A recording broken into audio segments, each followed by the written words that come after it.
Hey everyone, this is Mo from Wall Street for Main Street, and I'm just going to do a quick video and look at the chart for the market, and then we're going to look at the chart for silver and gold, and then maybe look at the chart for one gold stock, and then finally I'm going to look at Bitcoin and see what's happening with the chart for that cryptocurrency. Now first let's look at the Dow Jones Industrial Average, which recently made an all-time high at 18,622. I put up the 10-year chart for this market because I want to show you what the central banks have done to this market for the past 8 to 7 years, ever since they started QE, the stimulus program, and the low interest rate. Ever since it made an all-time low at not all-time low, excuse me. Ever since it made at bottom at during the 2008 financial crisis at 6,469, it had gone all the way up with small corrections in between, and for the past couple years you can see here that it's consolidated, and what that's telling me is that all of their stimulus program, the low interest rate, the currency wars, the QE program has finally started to lose steam here. And you can see it's been in a trading range between 18,000 and 16,000 before it broke that resistance at 18,000 and made all-time high here. To me, the stock market is one bad news away from crashing. It could be anything. Back in the 2008 crisis, it was Bear Stearns and Lehman Brothers bankruptcy that started the whole collapse. I mean, obviously there's other factors, but we consider that the black swan event that causes the crash here. Who knows what could happen here this time? It could be the banks in Europe that are starting to struggle now and making all-time lows. If you may know that the most of the banks in Europe has failed their stress tests, and Jason made a video on that a couple days ago. If you want to check that out and see what that's all about. So maybe the Eurobank collapse could cause a stock market crash. So we'll see. So let's zoom in here and look at the 1-year chart.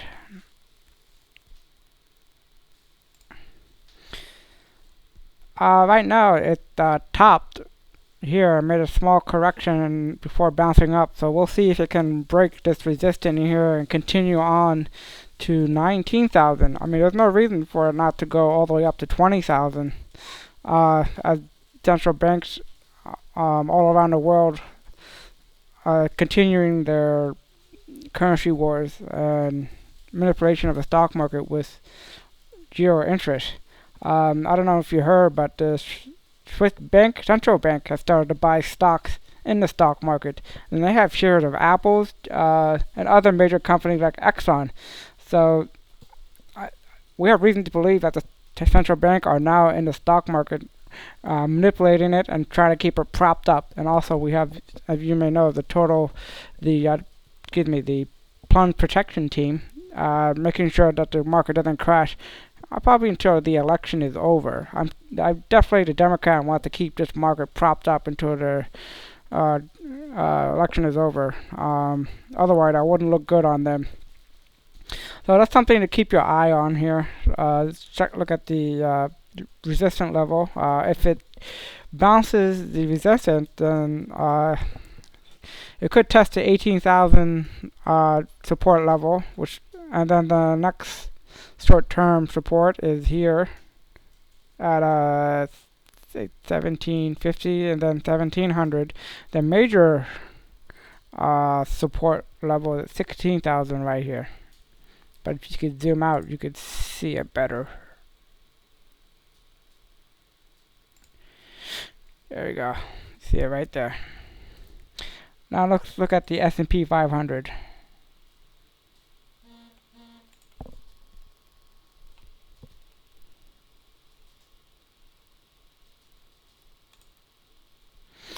S&P 500, same thing. See the central bank propping the market up, and then lost steam here, and then went sideways. Had trouble breaking that resistance at 2100, but it finally broke it and then made it its all-time high. A lot of people were concerned that the Brexit would cause a collapse, but obviously it didn't. We saw a small correction here, then it bounces up and went straight up. Um, so it's something to keep your eye on. The support level is at 2100. Then the next support level will be at 2000. The major support level is 18,000 right here. And you can see if you look at the MACD indicator, it's in the overbought territory. And usually when that happens, we should see a correction, but we'll see. Now let's look at the gold and silver market. Gold and silver had done really well this year. Let me pull up the 1-year chart. Here's the 1-year chart. At the start of 2016, it was trading around $14, and then went all the way up to $21.22 before correcting. And now it created a flag formation on the chart. Now it's trading sideways and consolidating, which is a good sign, because in a bull market, you never want the price to go straight up without a correction, because then once it tops, there's going to be a lot of volatility and it's going to go straight down, similar to what we saw once it hit $44. Let me show you that. You can see here it went straight up, or $49, excuse me, went all the way up to $49, and then we have this correction right here. So we're hoping to see, it goes up, then take a break. People let the hot money digest the gain. People take profit off the table, and then it'll continue to go way up. But if you look at the long-term chart, it's still in the oversold territory. So this market has a long way to go until it becomes overbought. Long term.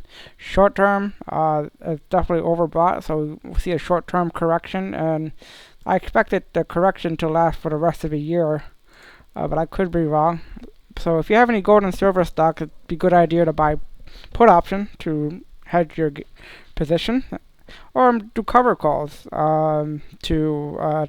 if there's any volatility in the gold and silver market. So let's look at, and also one more thing, you can see here it overbought in the MACD indicator. Let's look at the gold market. The gold market, it's the same thing. At the start of 2016, we're at about 10,050, and then went all the way up almost to 1,400, and now it's consolidating. I made a flag type formation here and going sideways. So the resistance now is at 1375. Tried twice to break that resistance and failed. And the support is at just about 1310. If we can break that support, the next small short-term support is at 1250, and then after that 1200.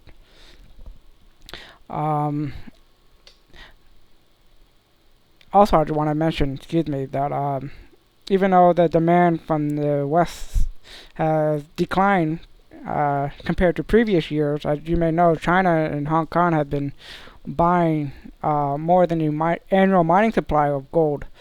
I don't think that demand will be as high this year, but the demand in the East has started to pick up as a lot of big banks are starting to buy gold and silver, which has contributed to the rise in the price. So the West is facing a lot of demand competition from the East, which would be still a good thing for the gold market, because the consolidation phase has lasted for quite a few years. I could show you right here.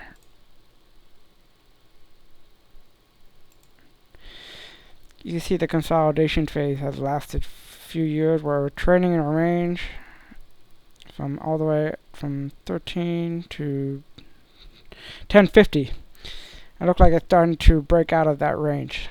So something to keep your eye on here in the short term. I definitely think it's going to consolidate for the rest of the year until the end of 2016, and then I expect it to pick up and continue to go up higher. Now let's look at one gold stock, and that one would be Sandstorm Gold. As you can see, Sandstorm Gold took a big beating when gold prices went down. Went from $15 all the way to below $2. So it's a great time to accumulate position if you have this stock when it went down. Let's zoom in here and look at the 1-year chart.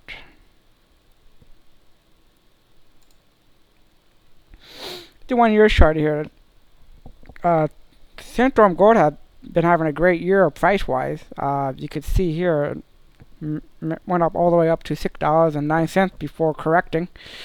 It recently had the second quarter earning call. If you want to check that out, you can go to Seeking Alpha, and if you want the transcript, you can read it here, or if you want to listen to the call, you can go to their website and listen to it. They had another solid quarter with positive net income, and the revenue went up about 2% year after year. Their operating cash flow continued to improve as gold prices goes up.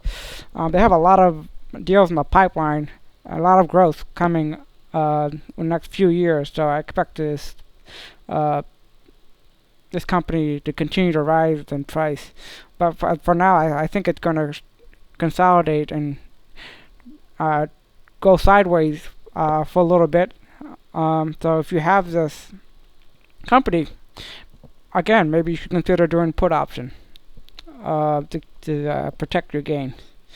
And look at the MACD; it's in the overbought territory. So yeah, definitely, I should expect some type of correction, like you see here, when it went from $5 to $4. Alright, and then one more thing I want to talk about is Bitcoin.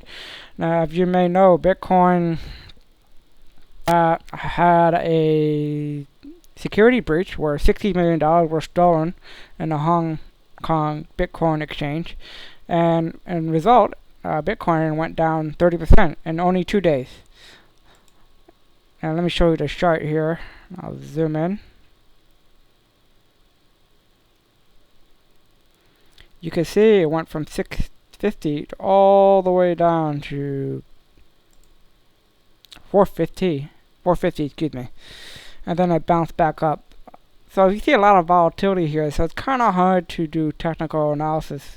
I usually wait until the chart tighten up a little bit before I'm figure out what the resistance and support.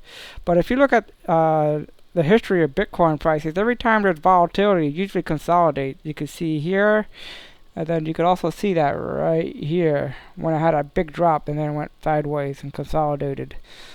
Same thing here. They got a big drop and then it consolidated. Then a big drop here, and then this time it went down. So I think it's going to consolidate from here. So if you're considering buying Bitcoin, maybe a good time to do so. So I'll keep my eye on this, and hopefully the chart will clean up, and then I could determine resistance and support for this chart. So that's all I have now. Be sure to go to our website, iTunes and Stitcher, and check out all of our other podcasts. All right, thank you.